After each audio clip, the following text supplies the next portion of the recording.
안녕하십니까. 서울국제금융오피스 황용욱 매니저입니다. 매월 진행하는 네트워킹 세미나는 또 서울 여의도 금융산업 활성화를 위한 프로그램으로 서울시에서 주관하여 운영하고 있습니다.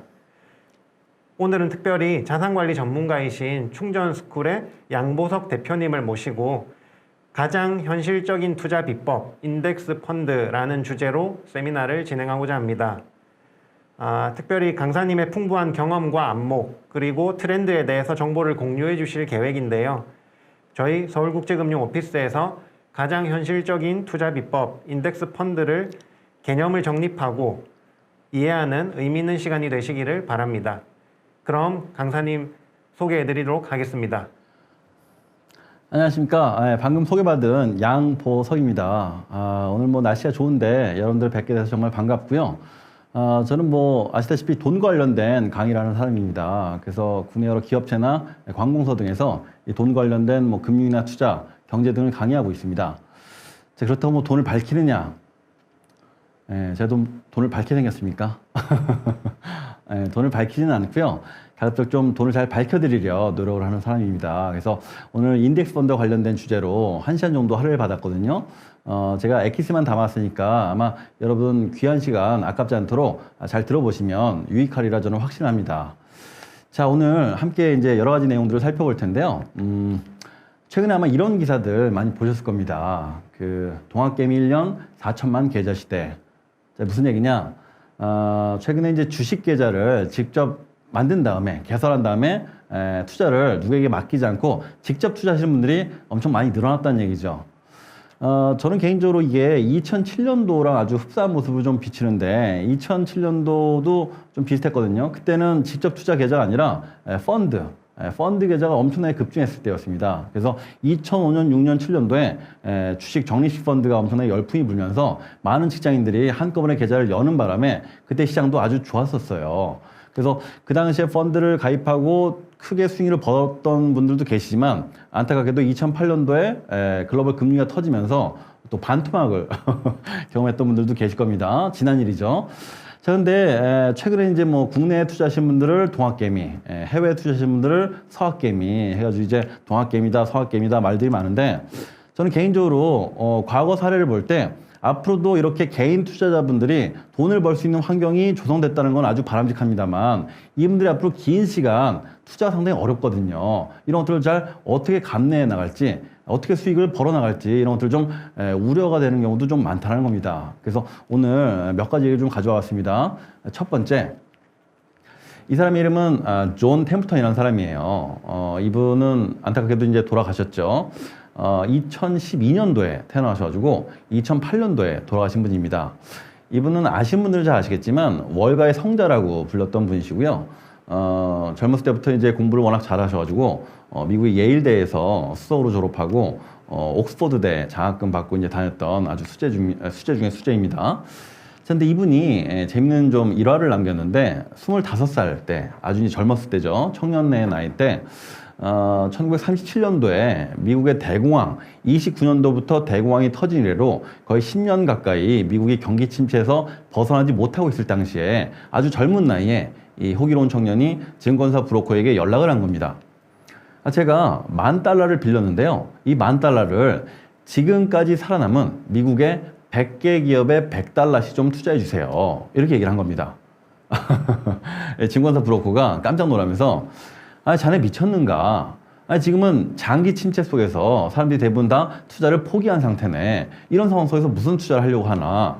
동시에 또 지금은 유럽에서 먹고 살기 힘들다고 전쟁이 터지기 직전이라고 하는데 무슨 투자를 하려고 하나? 투자를 만류한 겁니다. 이 사람은 실제로 투자를 강행해버리거든요.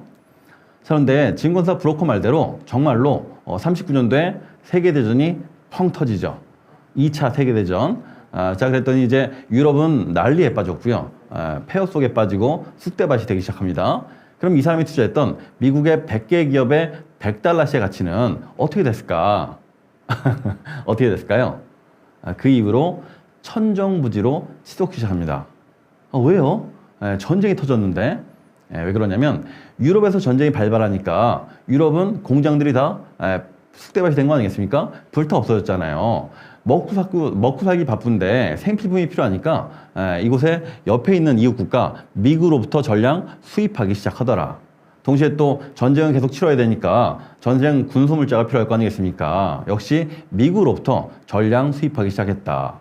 그래서 사실상 미국은 대공황 터진 이래로 1929년도부터 근 10년간 대공황을 벗어나지 못했는데 세계대전이 터짐과 동시에 초대박을 이루면서 미국이 대공황을 극복했다고 봐도 과언이 아니란 얘기죠. 어찌 보면 전쟁이 주는 그런 안타까운 사연이 뒤에 있지만 그럼에도 불구하고 그 기회를 아주 적극적으로 노린 사람이란 얘기입니다. 자, 그러면서 그때 당시에 큰 돈을 벌어서 그 돈 가지고 지금 아주 유명한 템플턴 자산운용사를 차려가지고 전 세계에서 가장 유명한 월가의 성자, 그리고 또 템플턴 자산운용사의 설립자, 회장으로 불렸는데, 근데 이분이 책을 남겼는데 그 책에 주식 투자를 어떻게 해야 되는지 아주 쉽고 간단하고 명료하게 써놓은 우화가 있습니다. 그걸 제가 좀 말씀드리려고요. 무슨 얘기냐면 이분의 얘기를 제가 약간 각색을 했습니다. 예를 들면 어떤 대학생이 날씨가 계속 더워지고 있지 않습니까? 지구 온난화로 인해서 날씨가 빠르게 더워지고 있으니까 야, 이번 여름도 아주 더워질 텐데 내가 한번 학교 앞에 얼음 식혜집을 차려볼까? 라고 얘기를 한 거예요. 얼음 식혜집? 무슨 소리지? 바로 얼음 식혜집을 차리기로 결심하고 그래 차려다 보니까 대출 받는 건 어찌됐건 식혜집이 안 될 수도 있는데 이자를 계속 갚아나가야 되니까 부담스러울 수 있다. 차라리 투자를 받자 결심한 겁니다. 그래서 친구들에게 투자 좀 해달라 부탁을 해가지고 이곳저곳 투자를 많이 받게 됩니다. 그 돈 가지고 이제 얼음 식혜집을 차린 거죠. 자, 그런데 예상 밖으로 너무 장사가 잘 된 거예요. 날이 더우니까 친구들이 뭐 축구하고 야구하고 뛰어놀다가 집에 갈 때쯤 되면 얼음식 한 잔 마시고 들어가는 겁니다. 그래서 이 친구가 거의 한 1년에 여름철 한철 장사로만 한 5천만 원씩 이익으로 남겼다고 가정해 보겠습니다. 장사 잘 되는 거죠. 자, 이렇게 수년 동안 경영을 해 나가다가 본인이 이제 좀 지겨워지기 시작한 거예요. 야, 이게 얼음식집 좀 지겹다. 다른 장사 뭐 좋은 거 없을까? 가만히 봤더니 주위에 대부분 다 자전거를 타고 다니는 겁니다. 아하, 이제 자전거가 트렌드구나. 자전거 장사를 해야지 마음을 먹었습니다. 자전거 장사하려니 역시 또 돈이 필요하죠. 근데 이번엔 대출과 투자 외에 다른 방법이 하나 더 생겼습니다. 돈을 구할 수 있는 방법. 바로 자산을 매각하는 얼음식혜집을 팔 수가 있게 된 거죠. 그래서 얼음식혜집을 팔려다 보니까 제일 먼저 누가 떠올랐겠어요? 바로 주주들. 자기를 믿고 투자해준 주주들이 떠오를 수밖에 없겠죠. 그래서 주주들 중에서도 가장 친한 친구를 찾아가서 그 친구에게 얘기를 합니다. 야, 이번에 내가 얼음식혜집 팔 생각이야. 너 이거 살래? 라고 물었어요. 친구가 진짜? 나야 좋지. 그 장사 잘 됐잖아. 중요한 건 얼마에 팔 건데? 물은 겁니다. 그래서 이 친구가 글쎄 너라면 제일 싸게 팔 수 있어. 넌 제일 친한 친구니까 얼마 있냐? 친구가 이제 글쎄 내가 지금까지 모은 돈하고 돈 좀 꼬은다면 한 5천만 원 정도는 구할 수 있겠다. 5천만 원이라고? 야, 너무 헐값이다. 돈 좀 더 없어? 물었던 거죠. 이 친구가 야, 더 이상 돈 나올 돈 없다. 안 팔 건 말고 이렇게 얘기하니까 그래 어차피 제일 친한 친구고 내 자전거 대금이 빨리 필요해. 너라면 내가 좀 싸게 팔 생각이 있어. 그래 이번 주에 5천만 원 들고 나와라. 거래하자. 얘기를 했습니다. 자, 이제 친한 친구가 집에 가가지고 곰곰이 생각을 해본 거예요. 야, 이거 5천만 원이면 나름 큰 돈인데 내가 너무 쉽게 결정한 거 아니야? 아이고, 충동 구매한 거 아니야? 근데 가만히 고민을 해봤더니 고민을 하면 할수록 완전히 땡 잡았다는 사실을 알게 됩니다. 왜 땡 잡았을까요? 여름철 한철 장사로만 5천만 원씩 버는 집을 이 친구는 5천만 원에 사기로 했죠. 사실상 1년만 벌어도 본전을 뽑는 겁니다. 와, 내가 완전히 땡 잡았구나. 1년만 벌면 본전 뽑고 그 이후부터는 거의 다 이익이구나. 신이 났습니다. 이 친구가 가만히 있지 못하고 친구들에게 자랑을 한 거예요. 야, 니네 그거 알지? 보사하던 거 얼음식혜집 내가 이번에 사기로 했잖아. 그랬더니 친구들이 뭐야? 왜 이렇게 싼 거야? 가보자. 그래서 우르르 몰려간 거예요. 이제 다른 친구들과 다 함께 몰려와가지고 나 이거 살 생각인데 자 이제 거래하자. 그래서 오케이 거래하자 했더니 친한 친구가 수표를 꺼내가지고 막 세기 시작합니다. 근데 옆에 있던 친구가 잠깐만 야 이거 우리도 주주인데 왜 얘한테만 얘기했어? 나도 관심 많았단 말이야. 나 오늘 6천만 원 가져왔어. 나랑 거래하자. 또 옆에 있던 친구가 헤이 내 이럴 줄 알았지? 야 7천만 원. 난 7천만 원 그런 거예요. 또 옆에서 8천만 원, 9천만 원까지 나오니까 좀 마음이 변하겠습니까? 안 변하겠습니까? 변하겠죠. 그래서 어림식의 청년이 이거 어떡하지 고민하다가 9천만 원 내기로 한 친구 보고 그래 좋아 거래하자 그랬어요.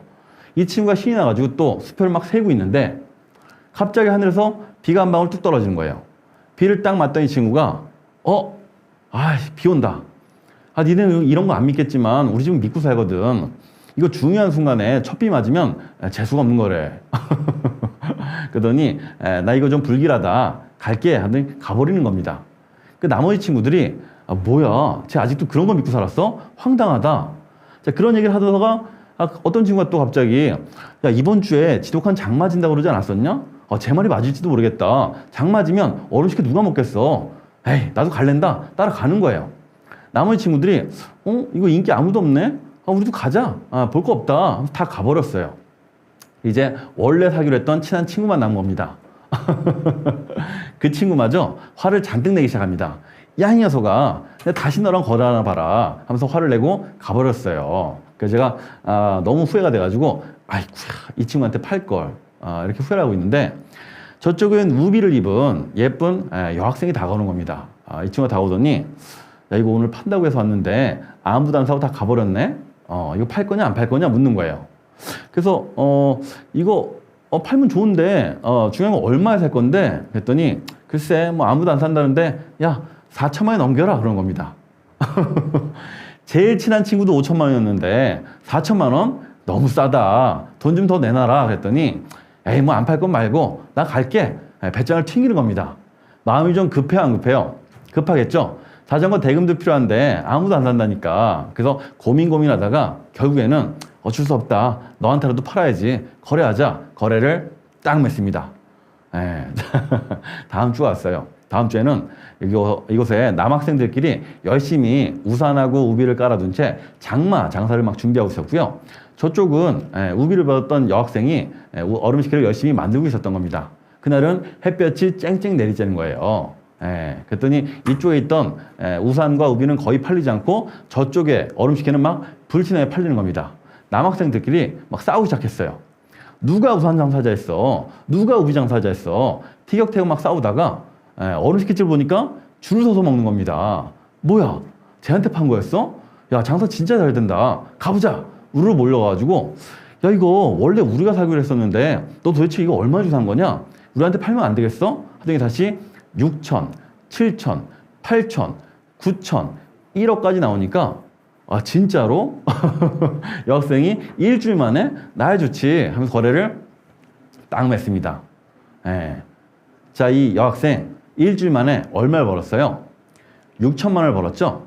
이 6천만 원을 뭐라 부릅니까? 시세 차익이라 부르죠? 그죠? 전 세계에 있는 모든 투자자들은 이 시세 차익을 벌려고 투자하는 거 아니겠습니까? 그죠? 물론 배당 투자도 있습니다만. 자, 그러면 이 여학생은 다른 친구들과 달리 조금 똑똑한 전략이 하나 있었다는 사실을 쉽게 유추해 볼 수 있어요. 어떤 전략이 있었을까? 그 전략을 템부터는 이렇게 표현합니다. 비가 쏟아질 때 사서 해가 쨍쨍할 때 팔아라. 주식시장에 실제로 아주 유명한 격언으로 자리 잡았죠. 비가 쏟아질 때 사서 해가 쨍쨍할 때 팔아라. 비 올 때 사서 해 뜰 때 팔아라. 무슨 얘기입니까?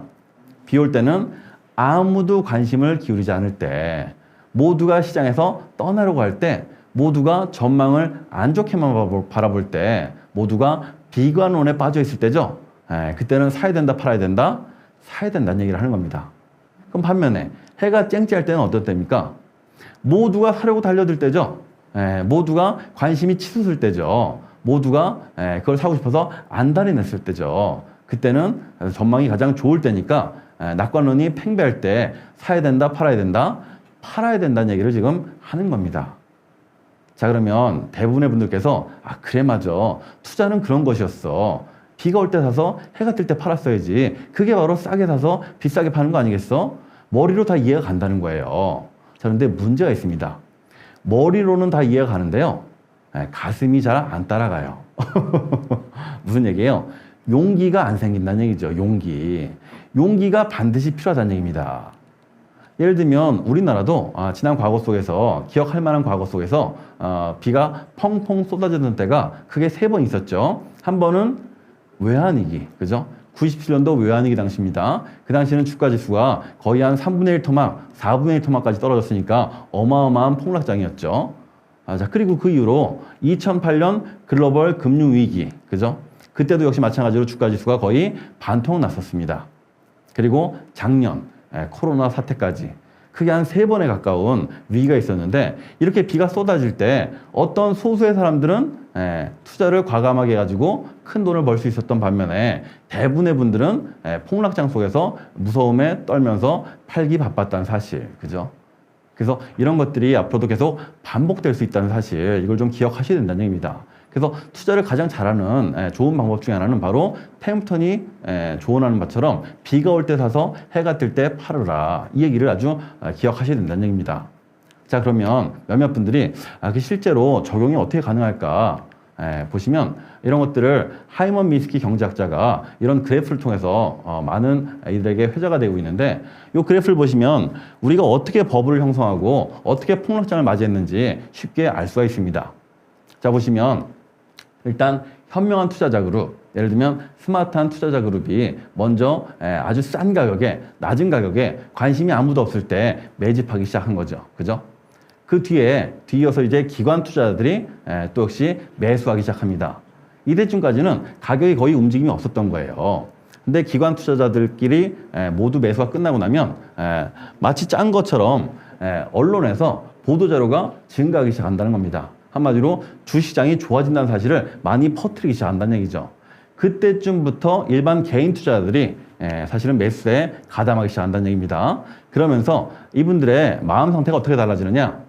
첫 번째는 열정을 가지고 시작을 한 거예요. 그래, 맞아. 이렇게 저금리 시절에 우리가 뭘 가지고 돈을 벌 수 있겠어? 뭔가 투자 활동을 통해서만이 차익을 얻을 거 아니겠어요? 과감하게 투자하자. 그러면서 이제 100만 원이 됐든 1000만 원이 됐든 1억 원이 됐든 투자를 시작하기 합니다. 자, 그런데 대중이 참여하다 보니까 가격이 빠르게 오르기 시작하는 거예요. 그러면서 언제부터 이제 탐욕에 빠지기 시작하는 거죠. 와, 이거 내가 100만 원 투자할 걸 1000만 원 투자했다면, 1000만 원 투자할 걸 1억 투자했다면 얼마야? 이런 생각이 드는 거죠. 주가가 빠르게 오르니까. 그러면서 이제 환상이 시작되기 시작합니다. 그래, 이번에 내가 빚을 좀 더 내서 과감하게 더 투자한다면 이번 한 큐로, 한 방으로 아파트 한 채 마련할지도 모르겠다. 이런 환상이 들 수 있는 거 아니겠습니까? 그러면서 이제 많은 사람들이 모두 신용을 끌어다가 빚을 내서 더 과감하게 투자하다 보니까 주가가 천정부지로 치솟기 시작합니다. 그때가 사실상 거의 꼭지인데, 그때는 새로운 논리가 또 탄생한다는 얘기죠. 어떤 논리? 지금까지의 주가 지수가 올랐던 것과 달리, 지금까지의 종목이 올라갔던 것과 달리 앞으로 더 화끈하게 오를 수 있는 그런 논리가 나온다는 얘기예요. 예를 들면 과거에 2007년도쯤에 정부에서 이런 얘기를 흘렸는데, 2000포인트를 넘어서서 2200에서 왔다 갔다 하던 그 당시에 이제는 3000포인트 갈 것입니다. 이런 얘기가 나오다 보니까 많은 분들이 정말 하면서 더 뛰어들기 바빴다는 얘기죠. 자, 그때 새로운 논리를 보면서 수많은 사람들이 뛰어들었는데도 불구하고 폭락이 이제 연출되기 시작합니다. 뭐부터? 차익 실현 매물부터. 일부 미리 들어가서 크게 차익을 봤던 사람들이 매물을 내놓으면서 팔기 시작한다는 얘기죠. 그래서 주가가 크게 떨어지는 걸 경험하게 된 거예요. 그때라도 손절해서 판다면 나쁘지 않을 수 있겠지만, 과거에 새로운 논리, 환상, 탐욕에 젖었던 많은 사람들이 이거는 일시적인 조정일 뿐이야. 더 이상 더 올라갈 텐데, 더 빠르게 올라갈 텐데 지금 팔 수는 없지. 완전히 현실을 부정하게 된다는 얘기입니다. 자, 그러다가 이제 2차 폭락 때 완벽하게 폭락에 빠지다 보니까 그때부터는 공포심에 빠져서 투매를 일으키고 완전히 바닥을 길 때는 이제 좌절하게 된다라는 그런 모델을 이렇게 그래프로 나타낸 거 아니겠습니까? 이게 여전히 많은 사람들 앞에서 회자가 되는 이유는 지나고 보니까 이런 일들이 꾸준히 계속 발생했구나. 누구나 쉽게 알 수 있다는 얘기입니다. 그죠? 실제로 정말 그랬느냐? 맞습니다. 실제로 지난 100년간의 역사를 볼 때, 주식시장의 역사를 보면요, 강세장과 약세장이 끊임없이 반복되어 왔다. 끊임없이. 이거는 지금 1929년도 대공황 이래로 지금까지 최근까지 거의 한 100년간의 세월 동안 얼마나 강세장이 이어졌는지, 얼마나 약세장이 이어졌는지, 그동안의 강세장 때는 몇 퍼센트 올랐는지, 약세장 때는 몇 퍼센트 빠졌는지 쉽게 알 수 있는 도표거든요. 자, 가만히 보니까 한 몇 년 사이에마다 강세장과 약세장이 계속 반복되고 있죠. 그죠? 그리고 이 파란 그래프, 파란 막대 그래프는 강세장이고요. 이 주황색 그래프, 주황색 막대 그래프는 약세장을 나타내는 그래프입니다. 가만히 보니까 파란 그래프를 볼 때 한 번 강세장이 시작되면 수십 개월부터 수년 동안 아주 길게 이어지는 경우가 많습니다. 그래서 수익률도 거의 뭐 몇백 %까지 올라오는 경우가 많았고요. 약세장은 반면에 좀 더 짧죠? 주황색 도표를 보시면 아시겠지만 상당히 짧습니다. 평균 기간이 약세장은 한 1.3년 걸렸더라고요. 그리고 평균 손실률도 마이너스 한 38%. 자, 이게 무슨 얘기냐? 한 번 약세장이 시작되면 1년, 2년 이내에 대부분 다 사라져 왔다. 그런 얘기죠. 그리고 동시에 한 마이너스 40% 정도 손실을 기록했다. 그때는 거의 다 바닥권에 근접했다. 우리가 유추해 볼 수 있다는 얘기죠. 자, 그러면 어떤 분들은 그래? 그러면 약세장, 강세장, 약세장, 강세장 내가 이 마켓 타이밍에 맞춰서 제대로 투자해 본다면 정말 큰 차이를 거둘 수 있겠구나. 이렇게 판단하는 분들이 계실 거예요. 자, 그런데 문제는 이렇게 내가 마켓 타이밍에 맞춰서 투자한다는 것 자체가 대단히 어렵다는 겁니다. 대단히 어려워. 한번 예를 들어서 여쭤본다면 1997년도 외환위기를 예측했던 사람은 거의 없었습니다. 거의 없었어요. 2008년 글로벌 금융위기조차도 예측해서 약세장에 과감하게 배팅했던 사람은 역시 거의 없었습니다. 작년 코로나 사태를 미리 예측해서 크게 배팅해서 큰 돈을 벌었다? 거의 없습니다. 대개의 경우 약세장이 끝나고 나서 강세장에 운 좋게 뛰어들었을 때만 그나마 돈을 벌었던 사람들이 여전히 좀 있는 편이거든요. 그게 무슨 얘기냐? 사실은 우리가 마켓 타이밍에 맞춰서 직접 투자하기는 상당히 어렵다는 겁니다. 파도가 끊임없이 들어오기 때문에 파도를 타려면 대단한 실력을 갖추는 사람만이 가능한데 이게 만만치 않다는 얘기죠. 그래서 저는 오늘 이 자리에서 많은 분들께서 지금 방송을 들으시고 계실 텐데 일반 투자자, 개인 투자자, 직장인 투자자, 자영업 투자자 혹은 주부 학생분들께 이분을 좀 소개하고 싶어서 왔습니다. 이분은 누구냐? 바로 존 보글이라는 사람이죠. 존 보글. 국내는 잘 안 알려져 있습니다만 사실은 전 세계에서 투자 거장 4명을 꼽는다. 무조건 들어가는 분이세요. 보통 투자의 귀재, 오마의 현인, 그리고 가치 투자의 대가라고 불리는 워렌 버핏을 제일 첫 번째로 꼽죠. 동시에 전 세계 월가의 영웅이라고 불렸던 피터 린치가 있습니다. 그죠? 세 번째로는 환투기의 대가로 불렸던 조지 소로스가 있고요. 그리고 바로 인덱스 펀드의 존 보글이 있습니다. 자, 존 보글, 이분을 제가 왜 소개를 드리느냐. 안타깝게도 이분도 돌아가셨어요. 재작년 2019년에 돌아가셨습니다. 자, 이분의 일대기를 통해서 우리가 좀 여러 가지를 좀 알아볼 수 있는데, 이분은요, 워렌 버핏조차도 투자자들을 위한 영웅, 한 명을 꼽는다고 한다면 당연히 존 보글이다. 이렇게 얘기하는 정도거든요.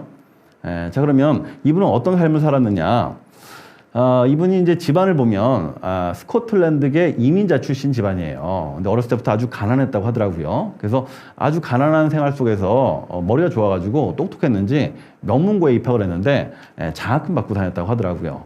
동시에 나중에 프린스턴 대학교에 들어가가지고 경제학과에서 수석은 아니고 우등으로 졸업했는데 그 당시 이렇게 좋은 머리를 가지고 사회에 진출하다 보니까 웰링턴 매니지먼트, 지금도 아주 유명한 역사 속 자산운용사입니다. 자, 근데 웰링턴 매니지먼트에 입사해가지고 23년 만에 CEO의 자리에 오르게 돼요. 그 당시에 얼마나 그 회장이 존 보글을 아꼈냐면, 보통 뭐 자기 아들처럼 됐다고 얘기를 하더라고요. 아들처럼. 그러니까 아주 신뢰를 받고 성실했던 사람이라고 우리가 좀 엿볼 수가 있습니다. 자, 근데 이 사람이 좀 위기를 한번 겪게 되는데 본인이 그렇게 회사를 잘 운영해 나가다가 어떤 회사를 인수합병하는 그 중간에 자본이 좀 생기면서 회사에서 좀 그만두게 되는, 책임을 지고 나가게 되는 그런 일이 벌어졌어요. 그래서 인생에서 아주 큰 고비를 만나게 되는데 이분이 이거를 오히려 더 큰 도약의 기회로 활용하게 됩니다. 그때 이 사람이 뱅가드 그룹을 설립하고서 이제 본격적으로 인덱스 펀드를 운용하기 시작하거든요. 1974년도에 뱅가드 그룹을 설립했고요. 1975년도에 인덱스 펀드를 출시를 했어요. 그러니까 역사가 아주 오래됐죠. 자, 그런데 그 당시 상황을 놓고 본다면 사실은 그 당시는 인덱스 펀드가 아예 없던 시절입니다. 이 사람이 최초예요, 최초. 그래서 그 당시는 뮤추얼 펀드 시장에서, 일반 펀드 시장에서 오직 액티브 펀드만이 시장에서 이제 펀드 매니저를 통해서 샀다 팔았다 해서 수익을 거두는 그런 시장이었는데, 갑자기 존 보글이 나타나서 인덱스 펀드를 만들고 그걸 시장에 내놓으니까 많은 사람들이 이제 시기와 질투에 빠지게 된 겁니다. 동시에 그런 바보 같은 펀드가 잘 될 리가 없어. 엄청나게 악담도 많이 듣고 비웃음도 많이 샀던 그런 시대였던 거죠. 근데 정말 안타깝게도 이 사람이 그렇게 어렵게 펀드를 운영해 나갔는데, 정말 재밌게도 그 이후에 지금은 그 당시 뮤추얼 펀드 시장 1위, 액티브 펀드 시장의 1위였던 피델리티를 제끼고 전 세계 자산운용사에서 펀드 시장 1위를 기록하고 지금 유지하고 있습니다. 뱅가드 그룹이. 아주 대단하죠. 자, 근데 이 사람이 본인 입으로 책에 보면요, 본인이 얼마나 검소했는지 거기다 이제 적어놨는데, 예를 들면 포브스 잡지 아시죠? 포브스 잡지, 경제지. 포브스 잡지에서 매년 부자 순위 400위를 꼽게 되는데, 자기는 거기에 한 번도 들어간 적이 없다고 표현합니다.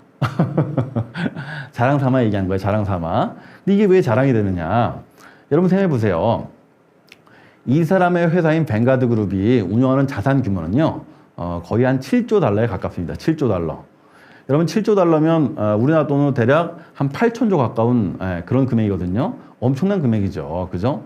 그 정도 금액을 운영하는 회사의 회장인데, 전 세계 자산운용사에서 가장 잘 나가는 회사의 회장인데, 포브스 잡지에서 꼽는 400위권에 들어가지 못한다? 아, 이거 진짜 재밌는 얘기죠. 그죠? 그래서 본인 입으로 사실은 자랑한 거예요. 내가 아주 검소한 생활을 해왔다. 동시에 본인 입으로 항상 책에 써놨는데, 우리 집안이 너무나 검소해서 나는 부모님께 검소함을 물려받은 사람이다. 얼마나 검소했냐면 재밌는 일화가 하나 있습니다. 그 예전에 어떤 호텔에서 어떤 노신사가 프런트에서 막 실갱이를 하고 있더라는 거예요. 어떤 실갱이였냐면, 프런트 직원이 선생님 더 이상 싼 방은 없습니다. 이 방이 제일 싼 방이에요. 했더니 그 노신사가 더 싼 방이 있을 거예요. 찾아보세요. 저는 더 싼 방이라면 좋습니다.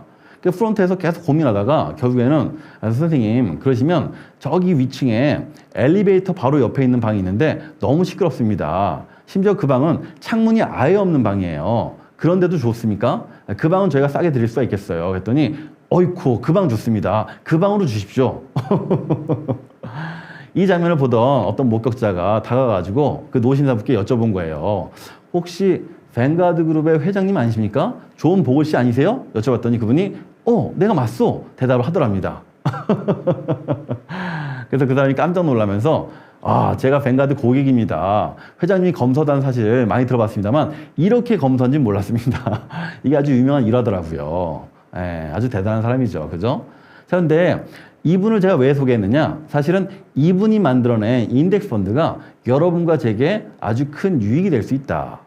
특히나 일반 투자자, 주부, 학생, 초보 투자자분들께.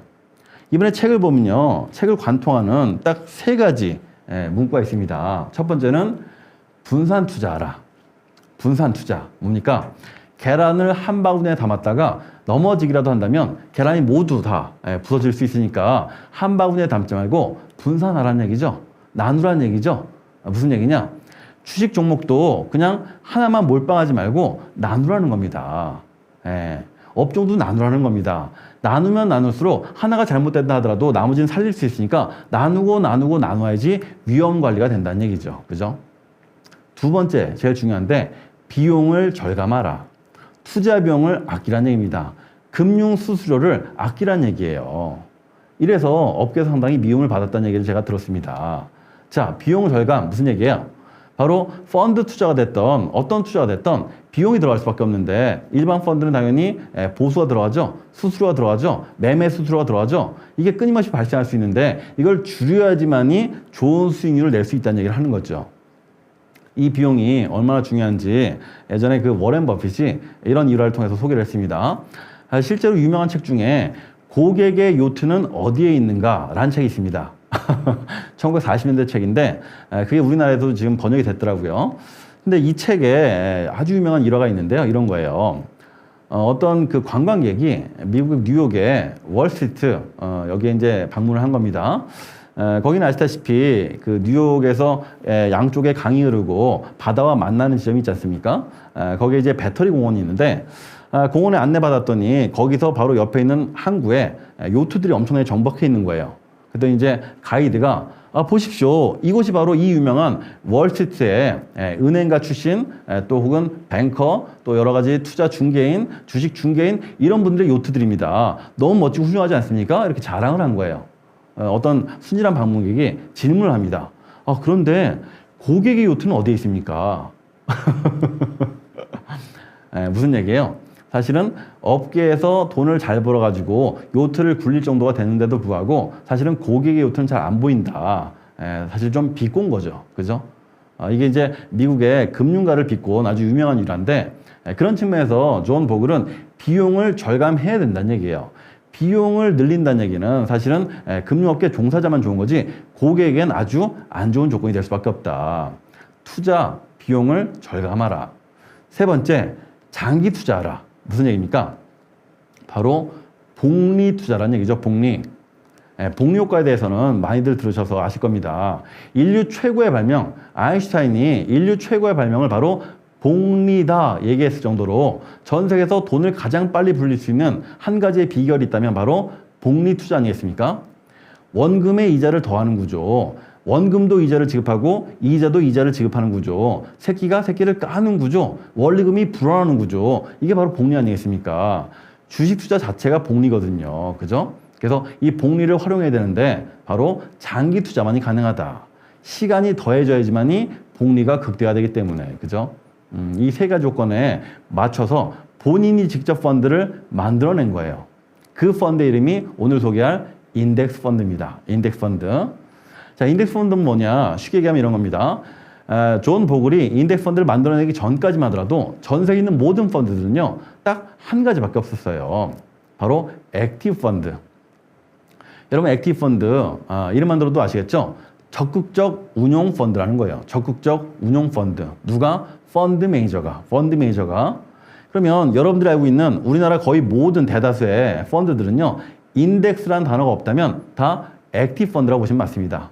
아하, 내가 펀드 회사에 돈을 맡기게 되면 그 돈을 가지고 펀드 매니저가 삼성 많이 떨어졌네, 사야 되겠다. SK 많이 올랐네, 팔아야 되겠다. 이렇게 샀다 팔았다 해서 매매 차익을 거둔 것을 우리에게, 고객에게 되돌려주는 형태가 바로 액티브 펀드구나. 쉽게 알 수 있다는 얘기죠. 너무 단순합니다. 자, 그 얘기는 무슨 얘기냐? 펀드 매니저 실력이 아주 중요하다는 얘기예요. 펀드 매니저만 잘 만나면 사실은 그 사람이 돈을 꾸준히 불려줄 테니까 아주 좋은 거고요. 펀드 매니저를 잘못 만나면 낭패를 볼 수 있겠죠. 근데 재밌게도 미국 사회에서는 펀드 매니저를 좀 고르려고 하더라고요. 펀드 매니저가 잘하는 사람인지 못하는 사람인지 본인이 열심히 찾아서 골라내려 합니다. 투자 문화가 약간 성숙했다는 얘기죠. 근데 제가 전국의 수많은 기업체에서 강의를 하는데 어딜 강의를 가더라도 펀드 매니저 이름을 아시는 분들은 거의 뵌 적이 없습니다. 근데 한번 여쭤볼게요. 내가 돈을 맡기는 입장인데 내 돈을 운영하는 사람의 이름을 알아야 될까요? 몰라야 될까요? 당연히 알아야 되겠죠? 많은 분들께서 제가 이렇게 혹시 펀드 매니저 누군지 아십니까? 여쭤보면 저 삼성에 맡겼는데요. 미래에셋에 맡겼어요. 키움에 맡겼는데요. 이런 식으로 답변을 많이 하십니다. 사실은 그런 회사 이름은 중요하지 않다라는 거예요. 뭐가 중요하다? 펀드 매니저 이름이 중요하다. 펀드 매니저 이름을 금융투자협회라든지 구글이라든지 검색을 좀 해보시면요. 이 사람이 잘하는 사람인지 못하는 사람인지 몇 가지만 조사해봐도 쉽게 좀 알아낼 수가 있습니다. 예를 들면 한 회사에서 오래 근무했는지, 또 과거의 펀드 수익률은 플러스였는지 마이너스였는지, 수익률은 몇 %였는지, 과거엔 저희가 조사해볼 때 무슨 학과 나왔는지 이런 것들도 쉽게 검색이 가능했었거든요. 그러면 적어도 내가 펀드 매니저 이름 석자만 안다고 한다면 내가 수준을 좀 가늠할 수 있겠구나. 그런데 그것조차도 잘 하지 않는 게 지금의 문화다. 자, 그래서 이 존 보글은요, 그렇게 펀드 매니저를 고르려고 하지만 그것조차도 잘못된 이유는 펀드 매니저가 올해는 잘할 수 있어도 내년은 못할 수 있기 때문에, 지난 10년간은 잘했을지 몰라도 앞으로는 못할 수 있기 때문에, 이걸 예측 불가능하기 때문에 그렇게 투자하지 말라는 겁니다. 차라리 시장 전체에 투자라는 얘기입니다. 시장 전체. 그래서 존 보글이 만들어낸 인덱스 펀드는 어떻게 운영하느냐? 펀드 매니저가 샀다 팔았다 샀다 팔았다 하지 않고요. 그냥 주식시장에 상장되어 있는 모든 주식을 딱 한 주씩만 사는 형태입니다. 간단하게 말씀드리면 딱 한 주씩만 사는 형태예요. 그러고 나선 매매를 하지를 않습니다. 샀다 팔았다 하지를 않아요. 잠깐만요. 그러면 돈만 있다면 누구나 할 수 있겠네요. 저도 할 수 있겠네요. 여러분도 할 수 있겠네요. 맞습니다. 누구나 할 수 있다는 얘기예요. 너무 쉽고 단순한 방법이라서. 그렇지 않습니까? 자, 그러면 한번 여쭤보겠습니다. 자, 그렇다면 전 세계 최고의 MBA 출신들, 아주 엘리트들이죠. 경제 경영 분야에서 아주 잘 나가는 펀드 매니저가 운영하는 액티브 펀드하고 이 존 보글이 만들어낸 누구나 운용 가능한 너무 쉽고 단순한 요 인덱스 펀드하고 수익률을 비교해 본다면 누가 좋을까요? 당연히 액티브 펀드가 좋아야지 라고 생각이 드실 겁니다.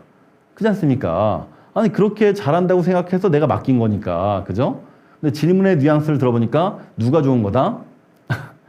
인덱스 펀드가 좋다는 얘기죠. 제가 자료를 좀 가져왔습니다.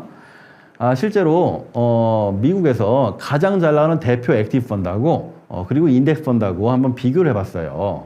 비교해 봤더니 자, 표를 보시면 아시겠지만 왼쪽에 보이는 뱅가드 S&P 500, 이게 존 보글이 만들어낸 미국의 500대 기업에 한 주씩만 사는 대표 인덱스 펀드입니다. 오른쪽에 보이는 피델리티사의 마젤란이라는 펀드는요, 전 세계에서 가장 유명했던 아까 4대 거장 얘기할 때 말씀드렸던 피터 린치가 운영했던 전 세계에서 가장 잘 나가는 액티브 펀드의 최고봉이에요. 이 두 개 펀드를 10년간 비교해 본 겁니다. 10년간 비교해 봤더니 어떻게 됩니까? 1995년부터 2004년까지 뱅가드 S&P 500 인덱스 펀드는요, 누적 수익률로 210%를 기록하고요. 마젤란 펀드는 10년간 누적 수익률로 163%를 기록하더라. 차이가 상당히 나죠? 선생님, 그게 말이 됩니까? 정말 맞는 계산이에요? 지금 봐도 정확히 맞는 수익률이더라. 그게 무슨 얘기냐? 어떤 특정 펀드 매니저가 몇 년간 운용을 잘할지 몰라도 이게 장기간, 10년, 20년, 30년 늘어본다면 시장 수익률을 쫓아가기가 어렵다는 얘기구나. 그래서 존 보글이 주장하는 바는 어떤 특정 펀드에 내가 투자를 해가지고 그 펀드 매니저가 몇 년간 운용을 잘한다고 해서 그 펀드가 앞으로도 계속 운용을 잘할 거라는 그런 법은 없기 때문에 그냥 시장 수익률을 쫓는 인덱스 펀드가 제일 최적이다라는 얘기를 하는 거 아니겠습니까? 실제로 이 사람의 책에 보면요, 재밌는 자료가 하나 들어가 있는데 제가 좀 가져와 봤습니다. 자, 보시면 1970년부터 2005년까지 무려 35년간의 펀드 누적 수익률을 한번 조사해 본 거예요. 조사해 봤더니 1970년에 355개 펀드를 한번 시작으로 조사해 봤더니 35년 지나서 2005년쯤 됐을 땐 사실은 223개는 폐지됐습니다. 펀드가 사라진 거예요. 여러분, 펀드가 사라졌다? 사실은 수익률이 낮으니까 대형 펀드를 폐지하거든요. 그렇게 사라지는 경우가 거의 많습니다. 그러면 223개 투자했던 분들은 기본적으로 무조건 시장 수익률보다 낮았겠구나. 사실은 많이 낮았겠죠. 그죠? 자, 그리고 하위 60개, 여기 보이는 60개의 펀드는요, 시장 수익률보다 1% 넘게 못 미친 그런 펀드들입니다. 그러니까 S&P 500 시장 수익률보다 훨씬 못 미친 펀드들이라는 얘기죠. 자, 그리고 단 48개의 펀드들만 시장 수익률과 한 1% 정도의 안팎의 내외 오차 차이를 거두는 그런 펀드들이더라. 그러니까 아주 비슷한 실력의 그런 펀드들이었다. 그리고 24개의 펀드만이 시장 수익률을 오히려 더 넘긴 그런 아주 훌륭한 펀드들이더라. 자, 근데 재밌는 사실은요, 이 얘기인 즉슨 한 80% 가까이는 시장 수익률을 못 넘겼다는 얘기예요. 그러니까 우리가 상위권에 들고 싶은데 어떻게 해야 되지? 그때는 그냥 간편하게 인덱스 펀드만 골라도 문제가 전혀 안 된다는 얘기입니다. 선생님 무슨 말씀이세요? 저는 1등을 하길 원해요. 저는 2등 하길 원해요. 80% 맞으면 못합니다. 그럼 당연히 요 24개의 펀드를 골라내야 될 거 아니겠습니까? 이걸 골라내는 게 대단히 어렵다는 얘기를 지금 하는 거죠. 그렇지 않습니까? 이걸 내가 어떤 사람이 그렇게 잘할지 35년간 어떤 사람이 그렇게 끝까지 수익률을 높게 만들지 어떻게 알 수 있겠습니까? 심지어 여기 보시는 15개의 펀드는요. 사실상 시장 수익률보다 1% 차이로 높습니다. 차이가 거의 안 난다는 얘기예요. 그죠? 그리고 이 7개 펀드는 2% 차이인데 7개 중에서도 6개는요. 초창기, 펀드가 나왔을 때 초창기 작은 규모일 때는 수익률이 아주 높았던 반면 시간이 길면 길어질수록 수익률이 거의 안 나타나더라. 실제로 기록상에 이렇게 적혀져 있습니다. 그러니까 사실은 요 앞서 보였던 15개, 7개 펀드는 의미가 별로 없다는 얘기예요. 그죠? 뒤에 나오는 요 2개 펀드, 3개의 펀드 정확히 얘기하면 요 3개의 펀드만이 의미 있는 수익률을 거두었다. 그럼 요 3개의 펀드를 골라내야 되는데 쉬울까요? 어려울까요? 정말 어렵겠죠. 정말 어려워. 그래서 저는 개인적으로 초보 투자자분들, 개인 투자자분들, 이런 분들은 제가 봤을 때는 인덱스 펀드가 제격입니다. 제격. 자, 그러면 이렇게 인덱스 펀드가 얼마나 유능한지 좀 살펴봤는데요. 이거를 제가 아주 좋아하는 번역가 분께서 책에 아주 간략하게 요약을 했더라고요. 이렇게 한번 여러분께 제안을 해보겠습니다. 제가 오늘 기분이 너무 좋아서 최근에 주식 투자를 했는데 너무 잘 된 거예요. 그래서 아주 떼돈을 벌었습니다. 그랬으면 좋겠습니다만 농담입니다. 그래서 떼돈을 벌어가지고 여러분들께 이렇게 제안한 겁니다. 오늘 제 강의를 지금까지 수강하신 분들께만 제가 돈 봉투에다가 각각 10만원, 20만원, 30만원, 40만원, 50만원, 60만원, 70만원, 80만원, 90만원, 100만원을 넣어가지고 한 사람당 하나의 봉투씩 가져갈 수 있게끔 매번 드리겠습니다. 이렇게 제안을 한 거예요. 자, 그럼 여러분들께서는 이렇게 10개의 봉투가 있다고 한다면 어떤 봉투를 집겠습니까? 돈을 가져갈 수 있는 거예요. 당연히 100만원짜리 봉투를 집어 가시겠죠? 설마 어떤 분께서 양부석 저 양반도 먹고 살아야지 나 그냥 10만원만 가져갈게. 그런 분은 없으시겠죠. 그죠? 다 100만원을 가져가실 겁니다. 자, 그런데 이걸 약간 바꿔가지고 제가 이렇게 또 제안을 바꿔봤습니다. 똑같이 돈 봉투에다가 10만원, 20만원, 30만원, 40만원, 50만원, 60만원, 70만원, 80만원, 90만원, 100만원을 넣어놨는데 제가 유독 하나의 봉투, 바로 80만원 들어간 봉투에만 기입을 한 거예요. 80이라고. 나머지 봉투는 모두 안 써놨습니다. 자, 그래서 이제 여러분께 여쭤볼게요. 자, 어떤 봉투를 가져가시겠습니까? 자, 여러분들은 뭘 가져가시겠습니까? 당연히 대개 80만원짜리 봉투를 가져가실 거예요. 왜? 물론 어떤 분들은 나는 정말 운이 좋아요. 뽑기 운이 최강이에요. 저는 100만원짜리 고를 수 있습니다. 90만원짜리 고를 수 있어요 하는 분들도 계시겠지만 상식적인 수준이라면 10만원짜리 고를 수도 있지 않습니까? 20만원짜리 고를 수도 있지 않습니까? 그럴 바엔 차라리 그냥 안전하게 80만원짜리 고르고 만족하는 게 낫다는 얘기죠. 이게 바로 뭐다? 인덱스 펀드다. 그죠? 장기간 누적 수익률로 일반 펀드들이 절대 쫓아갈 수 없는 그런 수익률을 기록했던 게 증명됐기 때문에 차라리 나는 근로소득 버는 데 치중할게요. 사업소득 버는 데 치중할게요. 재테크 열중하기 너무나 어렵습니다. 제가 공부한 분야가 아니에요. 저는 제 일을 사랑합니다. 제가 잘할 수 있는 분야를 찾아서 열심히 하는 게 중요하지 나머지는 맡기고 싶습니다. 그때 좋은 대안이 바로 뭐다? 인덱스 펀드란 얘기죠. 저는 개인적으로 강의를 좀 많이 하다 보니까 여러 사람들을 많이 만나봤습니다. 그런데 사실은 좀 안타까운 게 너무 재테크 열풍, 너무 투자 열풍이 불면서 많은 사람들께서 한꺼번에 자본 차익만을 거둬서 내가 큰 돈을 벌겠다. 이런 혹은 욕심, 탐욕, 환상 이런 거에 빠지는 경우가 많습니다. 근데 실제로 그렇게 되기는 정말 어렵거든요. 아주 극소수의 사람들만 가능하지 대개의 경우 시장에서 실패를 경험하거나 좌절하는 케이스가 많아요. 자, 그래서 저는 개인적으로 투자를 직접 한다는 게 잘못됐다는 뜻은 아니고 다만 초보 투자자, 잘 모른다. 혹은 일반 펀드 매니저조차도 수익률이 높지 않은데 과연 내가 잘할 수 있을까? 이런 의심이 드는 합리적인 분이라면 저는 개인적으로는 인덱스 펀드가 제격이 될 수 있다는 얘기죠. 인덱스 펀드. 자, 그런 의미에서 예전에 워렌 버핏이 했던 얘기를 좀 떠올려 보겠습니다. 전 세계에서 가장 투자를 잘했던 요 할아버지. 이 할아버지가 뭐라고 얘기했느냐? 내가 죽고 나면 내 유산을 아내에게 남겨야 되는데 아내가 받을 유산의 90%는 인덱스 펀드에 넣어라. 이게 유언이었어요. 자, 오해하지 마십시오. 어떤 분들은 그래? 그러면 워렌 버핏조차도 인덱스 펀드가 나은 거네? 그런 뜻은 아닙니다. 그러니까 버크셔 해서의 주식회사, 본인이 운영하는 회사, 그 회사의 주주가 되든 간에 그게 아니라면 자기 아내처럼 초보 투자자, 일반 투자자분들이 주식의 등락을 거듭할 때마다 마음이 너무나 괴로울 테니까 그럴 바에는 그냥 장기간 인덱스 펀드에 넣는 게 훨씬 낫다라는 얘기 지금 들려드린 거죠. 그래서 인덱스 펀드가 워렌 버핏조차도 인정하는 펀드구나. 자, 그러면 실제로 이런 사례를 또 기억할 수가 있는데 과거에 워렌 버핏과 헤지 펀드가 내기를 한 적이 있습니다. 내기. 언제였냐면 2007년도에 내기를 했어요.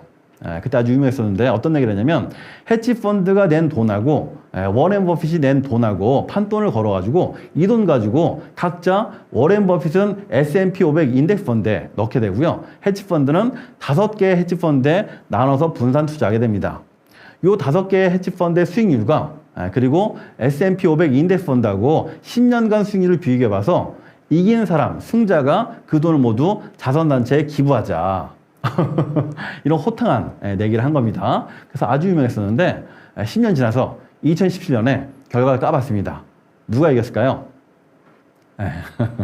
여러분 헤지펀드는요 사실은 돈만 된다면 수단과 방법을 가리지 않는다고 유명한 게 헤지펀드입니다. 그 정도로 전략이 많아요. 그런데 결과를 놓고 보니까 워렌 버핏의 완승이더라. S&P 500 인덱스 펀드의 완승이더라. 자, 자료를 좀 가져왔습니다만 그 당시 헤지펀드 5개에 나눠서 냈는데 막대 그래프를 보시면 사실은 평균 헤지펀드의 수익률은요 36%를 기록했어요. 근데 S&P 500 인덱스 펀드는 무려 125%를 기록합니다. 차이가 어마어마하죠. 그죠? 심지어 그 S&P 500 인덱스 펀드의 10년간 연평균 수익률은요 8.5%를 기록하더라. 아주 높습니다. 아주 높아. 그죠? 그래서 이게 워렌 버핏이 왜 인정하는지, 워렌 버핏이 왜 투자자들의 영웅이라고 존 보그를 호칭하는지, 심지어 투자자들을 위해서 가장 많이 일한 사람을 기리는 조각상을 세운다면 당연히 존 보글이 되어야 한다. 왜 그런 말을 했는지 쉽게 알 수 있다는 얘기죠. 바로 일반 투자자들에겐 제가 봤을 때는 최고의 펀드가 될 수 있기 때문에. 다만 그러면 이 자리에서 몇몇 분들이 와 그래 난 차라리 일하기 바빠, 난 공부하기 바빠, 나는 지금 가정 꾸리기 바빠, 내가 저렇게 열심히 투자한들 얼마나 잘할 수 있을까 의구심이 든단 말이야. 그냥 차라리 인덱스 펀드 시장에 맡기는 게 낫겠어. 이런 판단을 하신다면 적어도 요거는 꼭 보셔야 됩니다. 인덱스 펀드조차도 수수료가 다 다르다는 사실. 여러분 제가 말씀드렸죠. 존 보글이 왜 유명하고 왜 존경받느냐. 아주 검소한 생활을 했어요. 전세에서 가장 잘 나가는 운용회사를 운영했던 사람인데도 불구하고 아주 검소한 생활에서 벗어나지 않았다는 사실. 왜 그랬느냐? 수수료를 낮춰야지만이 고객의 수익률이 좋아지기 때문에. 아주 대단하죠. 고객의 요트는 어디에 있는가 말씀드렸지 않습니까? 대개 금융권에서 물론 모든 사람들이 그렇진 않지만 가장 큰 문제가 수수료가 높다라는 거예요. 자, 그런데 인덱스 펀드는 어떻습니까? 수수료를 아주 낮췄죠.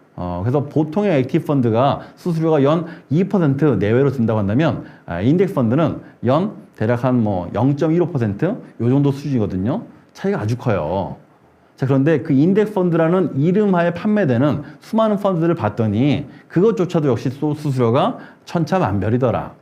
어떻게 골라야 되겠습니까? 어차피 인덱스 펀드는 누구나 운영할 수 있을 정도로 아주 쉽고 단순하다고 말씀드렸죠. 그렇다면 당연히 수수료가 가장 낮은 펀드를 찾아내는 게 관건이겠구나. 대개는 뱅가드 그룹의 S&P 500 인덱스 펀드가 수수료가 가장 낮은 수준입니다. 그래서 보시다시피 가장 낮은 것은 수수료가 0.15% 정도 아주 낮죠. 근데 인덱스 펀드인데도 불구하고 아주 높은 거는 1.6% 정도 상당히 높습니다. 그래서 요것만 좀 주의하신다면 큰 문제가 되지 않는다는 얘기입니다. 자, 이제 정리하겠습니다. 자, 오늘 존 보글의 인덱스 펀드를 좀 소개해 드렸는데요. 너무나 강력한 얘기예요. 이걸 우리가 인덱스 펀드하고 액티브 펀드의 주요 특징을 통해서 좀 정리하고 마치겠습니다. 이 액티브 펀드의 특징을 보면 사실은 개인 투자자, 직접 투자의 특징과 거의 흡사합니다. 본인께서 잘 판단해 보세요.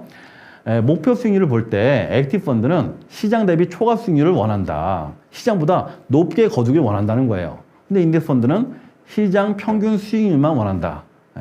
소심해 보입니까? 성과 요인을 봤을 때 액티브 펀드들은 시장 상황이 어떻게 달라지는지, 펀드 매니저 판단이 얼마나 중요한지 여기에 따라 달라진다는 얘기죠. 개인 투자자분들 역시 본인의 판단이 너무나 중요하겠죠. 근데 인덱스 펀드는 시장 상황에 맞게끔만 달라진다. 운용 방법, 액티브 펀드는 적극적 운용, 사고 팔고 반복할 수밖에 없습니다. 인덱스 펀드는 소극적 운용, 그냥 바이 앤 홀드. 한번 사고 매수한 다음에 그냥 홀딩하는 것밖에 없다는 얘기죠. 그래서 운용 전략이 달라져요. 액티브 펀드는 마켓 타이밍에 맞춰서 전략적으로 자산을 끊임없이 배분해야 되는 반면에 인덱스 펀드는 바이 앤 홀드 기법이다. 그죠? 당연히 이렇게 투자 비용을 검색해 보면 보수와 매매 수수가 액티브 펀드가 높을 수밖에 없습니다. 펀드 매니저 연봉도 높고요. 금융투자회사에서 월급도 많이 줘야 되겠죠. 그죠? 근데 인덱스 펀드는 시스템이 운영하다 보니까 수수료가 낮을 수밖에 없습니다. 심리적 비용, 액티브 펀드는 높을 수밖에 없겠죠. 직접 투자해 보신 분들은 아세요. 저도 좀 알고요. 이게 스트레스가 만만치 않습니다. 일이 잘 안 잡혀요. 인덱스 펀드는 그런 스트레스에서 좀 벗어날 수가 있겠죠. 어차피 시장에 따라서만 흘러다니니까. 광고 비용, 액티브 펀드는 끊임없이 광고를 해야 됩니다. 높을 수밖에 없고요. 인덱스 펀드는 낮을 수밖에 없고요. 펀드 간 성과 편차, 펀드별로 성과가 너무나 다른 거예요. 그죠? 그래서 좋은 펀드를 골라내는 게 가장 중요한데 그게 쉽지 않다는 얘기를 미리 말씀드렸지 않습니까? 인덱스 펀드는 편차가 거의 안 난다. 똑같으니까. 그죠? 사전적 목표, 액티브 펀드는 높은 반면에 인덱스 펀드는 낮은데 반면 사후적 성과는 오히려 액티브 펀드가 낮고 인덱스 펀드가 높다라는 사실. 이 사실을 좀 기억하신다면 본인의 투자 성향, 본인의 투자 실력에 따라서 뭘 선택해야 될지 한 번쯤 고민해 볼 수 있다는 얘기입니다. 그래서 오늘 투자를 아주 잘 하시는 분들 혹은 슈퍼 개미 이런 분들을 위해서 전해드린 강의가 아니고요. 일반 투자자, 초보 투자자, 이제 막 계좌를 개설한 분들 이런 분들께는 요 좋은 보고를 좀 알아두셨으면 좋겠다. 이렇게 좀 말씀을 드렸습니다. 마무리하겠습니다. 좋은 보고를 했던 말 중에 가장 유명한 말이 건초더미에서 바늘을 찾으려 하지 말고 건초더미를 통째로 사라. 이제 좀 감이 오시죠? 건초더미 안에서 정말 바늘, 그 귀한 바늘 하나 찾으려고 애쓰지 말라는 거예요. 어차피 잘 못 찾는다는 얘기죠. 그럴 바에는 건초더미를 통째로 그냥 사버리라는 겁니다. 어차피 그 안에 그 귀한 게 들어가 있을 테니까. 이해되시겠죠? 자, 오늘 1시간 가까이 사실은 방송 초기에 기능상 문제로 조금 좀 문제가 생겨가지고 다시 한번 좀 죄송한 말씀을 드리겠습니다. 그럼에도 불구하고 끝까지 제 강의를 들어주신 분께 너무나 감사하고요. 다음에 기회가 된다면 또 다른 좋은 강의로 다시 뵙고 인사드리겠습니다. 일단 박수를 마치면서 제가 질의응답 시간을 좀 갖도록 하겠습니다. 감사합니다.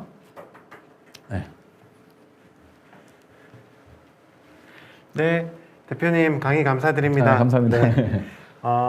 저희가 사전에 이제 받은 질문들도 있고요. 이제 지금 송출되는 과정 중에서 질의응답을 주신 부분도 있어서 조금 정리해서 공통적인 질문을 좀 만들어서 한번 말씀을 좀 드리겠습니다. 우선 네. 해외 인덱스 펀드와 국내 인덱스 펀드의 차이점이 있다면 네. 어떤 부분들이 있을까요? 좋은 질문이신데요. 사실은 이제 아시는 분들 아시겠지만 해외 인덱스 펀드, 뭐 미국에 투자하는 방법, 유럽에 투자하는 방법, 일본에 투자하는 방법 이런 인덱스도 있는 반면에 국내에 투자하는 그런 우리 코스피 200 인덱스 이런 것도 있지 않습니까? 자, 그런데 어떤 차이가 있느냐? 사실 이렇게 되면 내가 어떤 국가에 투자하느냐에 따라서 또 차이가 벌어질 수밖에 없다는 얘기예요. 그러면 우리나라는 기본적으로 신흥 국가 중에 상위권에 들어가는 국가고 미국 시장은 아시다시피 전 세계 최고의 선진 시장에 들어가는 거고 선택을 해야 되는데 저는 개인적으로는 과거 역사를 봤더니 매 10년마다 미국이 잘 나갔던 10년을 마감하면 신흥국이 잘 나갔고 신흥국이 잘 나갔던 10년을 마감하면 미국이 잘 나갔고 이런 것들을 계속 반복해 왔습니다. 물론 그게 앞으로도 공식처럼 반드시 연결된다고 볼 수는 없습니다만 그런 의미에서 과거 10년을 돌아볼 때 2010년대는 누가 잘 나갔습니까? 미국이 잘 나갔죠. 미국은 인덱스에 투자했던 분들도 거의 한 3배, 4배 가까이 버셨으니까. 그죠? 자, 그런데 우리나라는 지난 10년간 거의 박스피였습니다. 박스권. 그럼 저는 개인적으로는 그래? 그럼 새로운 기회는 오히려 다음 10년, 2020년대에는 신흥국가에 있지 않을까? 그런 의미에서 우리나라가 좀 기회를 얻지 않을까? 이렇게 좀 볼 수 있겠죠. 근데 좋은 보궐 선생님이라면 저한테 이제 혼을 내실 겁니다. 그렇게 하지 말고 미국에 투자하라. 미국이 전 세계에서 벌어들인 돈들이 모두 인덱스에 배당으로 들어가기 때문에 그러지 말고 미국의 S&P 500에 투자하라. 이렇게 얘기했을 겁니다. 그럼 제가 어떻게 말씀드릴 수 있느냐? 미국의 일부는 투자하시고 혹은 좀 더 높은 수익률을 거두고 싶다, 욕심이 좀 더 난다, 분산을 더 하고 싶다, 그때는 우리나라의 일부 또 인덱스에 투자할 수 있겠죠. 그게 아니라면 기본은 미국 S&P 500을 선호하는 게 저도 개인적으로 맞습니다. 예. 자, 이렇게 답변을 드릴 수 있겠습니다. 네, 답변 감사드립니다. 네. 또 한 가지 질문이요. 투자처를 고르는 안목은 어떤 식으로 키우면 좋을까요? 그래서 인덱스 펀드를 구매할 때에 네. 혹시 주의점이 있으면 좀 말씀 부탁드리겠습니다. 아, 예, 감사합니다. 투자처를 고르는, 뭐 종목을 고르는 종목 발굴 능력 이런 것들을 기르려면 저는 개인적으로는 첫 번째 경제 신문은 꼭 보셔야 됩니다. 경제 신문. 그러니까 경제 신문을 보시는 분들은 상관없겠지만 이제 초보 투자자분들이 경제 신문도 보지 않고 내가 직접 종목을 고르겠다. 이거는 좀 많이 아닌 것 같고요. 경제신문을 보시다 보면 자연스럽게 거기에 수많은 정보들을 접하면서 본인이 판단할 수 있는 능력이 길러져요. 그러면서 동시에 이제 각종 보고서들도 함께 보게 되겠죠. 예를 들면 뭐 증권사에서 발행하는 기업 보고서, 애널리스트들의 어떤 보고서 이런 것들을 보게 되면 자연스럽게 투자 실력이 좀 약간 향상됩니다. 동시에 하셔야 될 게 투자 관련 서적들, 그것도 아주 유명한 고전들 이런 것들 위주로 꾸준히 투자의 대가로부터 마치 거인의 어깨에서 투자하는 것처럼 내가 직접 투자의 대가들의 책들을 제가 보기에는 많이 읽을 필요는 없고요. 적게는 한 10권에서 대략 한 30권 정도 읽으시게 되면 웬만해서는 투자의 기법들을 다 파악할 수 있거든요. 그러고 나서 실전에 임한다 해도 문제가 되지 않습니다. 근데 이런 과정을 전혀 겪지 않고 그냥 주워 듣는 것으로 소문만으로 투자하는 것은 정말 잘못된 방법이다. 그래서 투자 종목을 고르는 방법을 좀 설명드렸고요. 두 번째 잠깐 곁들여서 질문한 게 뭐가 있었죠? 마지막에. 네, 같이 말씀드렸었는데요. 이제 인덱스 펀드를 구매할 시에 주의할 점. 그렇죠. 그거는 사실은 강의 중에 말씀드렸습니다. 인덱스 펀드도 수수료가 다르기 때문에 수수료가 이왕이면 가장 낮은 것을 고르는 게 고객에게 유리하다. 왜냐면 장기간 수수료가 내 수익률을 뺏어가는 거기 때문에. 그렇게 좀 정리할 수 있겠습니다. 본인만의 투자 철학을 기르는 것이 좀 필요하다. 그렇죠. 네, 맞습니다. 그런 말씀으로 좀 정리를 하겠습니다. 네. 또 한 가지가요. 소득 대비 적정 투자금은 어느 정도며 금액 규모별로 이제 투자법이 좀 궁금합니다라고 이제 질문 주셨습니다. 일단은 나이에 따라서 약간 달라지겠죠. 특히나 지금 사회 초년생분들, 젊으신 분들, 저는 개인적으로 절반 가까이는 무조건 투자하셔야 된다. 예를 들면 월급의 소득의 절반 가까이는 반드시 투자하셔야 된다. 그러니까 여기서 좀 더 정확히 짚어나간다면 내가 절반 가까이는 소비에 쓰고 나머지 금액들을 투자해야 된다는 얘기인데 이 나머지 금액이 몽땅 주식이나 펀드나 이렇게 투자하는 뜻이 아니고요. 절반 가까이는 적어도 뭐 예금, 적금, 연금 또 혹은 청약저축 이런 식으로 모두 좀 분산 투자가 돼야 되는데 그 중에 일부 내가 감내할 수 있을 정도의 수준 그 정도를 바로 투자에 좀 활용하셔야 된다 이 얘기를 좀 드리는 거거든요. 존 보글의 말을 빌리면 투자하는 금액에서는 90%는 인덱스 펀드에 투자하고 그리고 나머지 10% 혹은 5%만 오락거리를 위해서 종목 선정을 해서 직접 투자를 하시거나 혹은 펀드 매니저에게 맡기거나 이런 식으로 투자라고 권유를 하더라고요. 그게 정답이냐 아니냐를 떠나서 일반 투자자에겐 제가 보기엔 적합해 보입니다.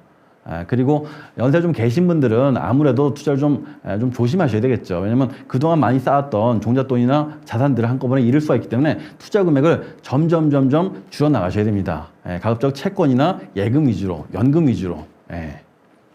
네, 분산 투자를 통해서 이제 리스크를 줄이는 방향으로 이렇게 투자를 하는 것으로 하면 좋겠습니다. 맞습니다. 마지막으로 사회 초년생이 하면 좋은 투자 공부가 있을까요? 라고 질문 주셨습니다. 네. 사회 초년생 분들께 투자 공부로 좀 말씀을 드리자면 사실 앞서 제가 답변 들었던 거랑 약간 중복됩니다만 일단은 좋은 책을 좀 읽어보시는 게 좋아요. 지금 제가 요즘에 서점에 가봤더니 투자 열풍이긴 열풍입니다. 그래서 주식 관련 책들이 뭐 베스트셀러에 오르고 이런 경우들이 거의 없었는데 요즘에는 사실은 본인이 원하면 훌륭한 책들 많이 접할 수 있거든요. 그래서 가급적이면 과거의 전문가로서도 인정받고 또 실전에서도 인정받았던 투자 대가 예를 들면 뭐 좀 전에 얘기했던 피터 린치라든지 워렌 버핏이라든지 존 보글 이런 사람들의 책들을 한번 쭉 읽어보시는 게 가장 좋은 방법이고요. 더군다나 최근에는 이제 이곳 서울국제금융오피스도 마찬가지고 이런 금융 세미나를 통해서 많은 교육들이 이루어지고 있어요. 제가 알기로는 뭐 금융투자협회라든지 한국은행이라든지 이런 곳들에서 여러 가지 많은 사이트를 통해서 온라인을 통해서 강의를 들을 수가 있거든요. 그런 것들을 곁들여서 같이 공부해 나간다면 아무래도 투자 공부가 좀 더 수월하지 않을까 이렇게 좀 말씀드릴 수 있겠습니다. 네, 답변 감사드립니다. 이상으로 좀 질의응답을 마무리를 하고요. 혹시나 또 추가적으로 궁금하신 사항이 있으시면 여기 충전스쿨로 문의를 주시거나요. 혹은 서울국제금융오피스로 문의 주시면은 저희가 또 안내드리도록 하겠습니다. 네, 그러면 이상으로 또 쉽고 이렇게 실용적이고 유익하게 강의해 주신 또 강사님께 감사의 말씀을 또 드리고요. 저희도 앞으로도 더 유익하고 또 매끄러운 또 세미나로 찾아뵙도록 노력하겠습니다. 또 끝까지 함께 해주신 분들 감사드립니다. 네, 이상으로 마치겠습니다.